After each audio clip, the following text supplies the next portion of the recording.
Good morning, all. How are you feeling? No, really, how are you feeling today? As I phone around a lot of church members as we come to this stage of perhaps easing some of the measures of lockdown, I pick up all sorts of emotions.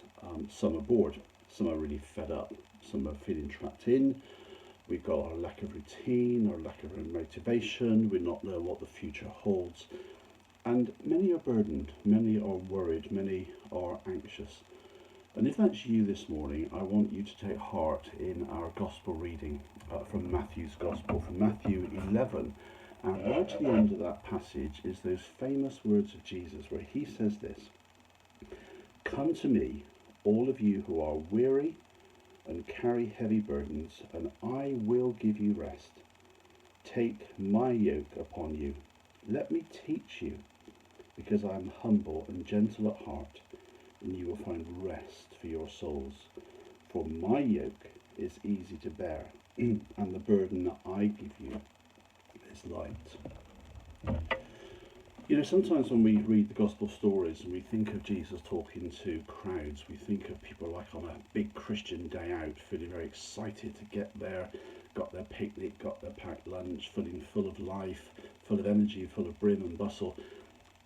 But if we look at the historians and we read about the times of Jesus, we know that the audience was very much like us, the emotional feelings that we've got. And when we look at the history, people in Jesus' time had it tough. They were under their own sort of lockdown, if you were like, because they were living under a Roman occupation. The Romans were barbaric, frankly, in the way they treated people who disobeyed the law. A bit like the actions we're seeing sadly this week with China and Hong Kong and protesters. Any amount of force necessary to control the Roman order would be used. Life expectancy, well, it was around about, historians think, 40, maybe 45 for a man or a woman. Many, or indeed most, women would die in childbirth. Of course, there were not the medicines and the facilities for health. And education would have been poor, things just passed on from one to another, manual crafts and skills and whatever. But life was tough, and the people that came to Jesus to hear, they were wanting the Saviour, they were wanting purpose, they were wanting hope, they were carrying heavy, heavy burdens for themselves. And so the first thing that Jesus says is, "Come to me." And I wondered, I've been asking myself the question, in lockdown, to whom have we gone most of all for help, for constant strength, for renewal daily during this time? Yes, it's good that we look to music and arts and reading and keeping in touch and all the practical things that I've been sharing in our family newsletter every Friday that we send out. And those are really important. But fundamentally, who are we going to restore our soul each morning? Jesus says, "Come to me." And come to me, all you who are weary and those carrying heavy burdens. Let's be honest, lockdown is wearing us out. There's a monotony for it. Many of us are carrying burdens, whether it be health or physical or emotional. I know many people that I talk to in our church congregation are carrying burdens, not just for themselves, but for their extended family. A number of our church family this week have lost loved ones and have others who are seriously ill, and they've got real burdens that they're carrying. And yet Jesus' promise is to come to me and I will give you rest. It's a promise. But notice we need to make the first move. And we do that by coming to Jesus in prayer, in Bible reading, and in faith. And Jesus says to take my yoke.